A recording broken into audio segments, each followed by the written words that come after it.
গুরুত্বপূর্ণ তিনটা সিদ্ধান্ত হয়েছে। আমি এই রিড আউট করবো, এটা রিড আউট করার পরে আপনার সিদ্ধান্তগুলো জানতে পারবেন। আজ শনিবার 20 মে 2000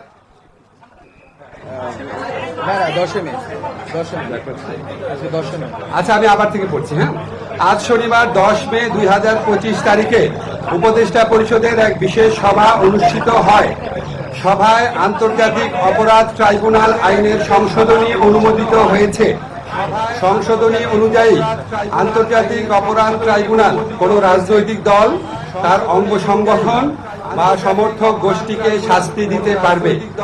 উপদেষ্টা পরিষদের বৈঠকে আন্তর্জাতিক অপরাধ ট্রাইব্যুনালে বাংলাদেশের আওয়ামী লীগ ও তার নেতাদের বিচার কার্য সম্পন্ন না হওয়া পর্যন্ত দেশের নিরাপত্তা ও সার্বভৌমত্ব রক্ষা, জুলাই আন্দোলনের নেতাকর্মীদের নিরাপত্তা এবং আন্তর্জাতিক অপরাধ ট্রাইব্যুনালের বাদী ও সাক্ষীদের সুরক্ষার জন্য সন্ত্রাস বিরোধী আইনের অধীনে সাইবার স্পেস সহ আওয়ামী লীগের যাবতীয় কার্যক্রম নিষিদ্ধ করার সিদ্ধান্ত গ্রহণ করা হয়েছে।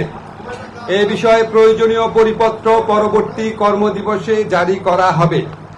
এর পাশাপাশি আজকের উপদেষ্টা পরিষদের বৈঠকে জুলাই ঘোষণাপত্র আগামী 30 কার্যদিবসের মধ্যে চূড়ান্ত করে প্রকাশ করার সিদ্ধান্ত গৃহীত হয়েছে।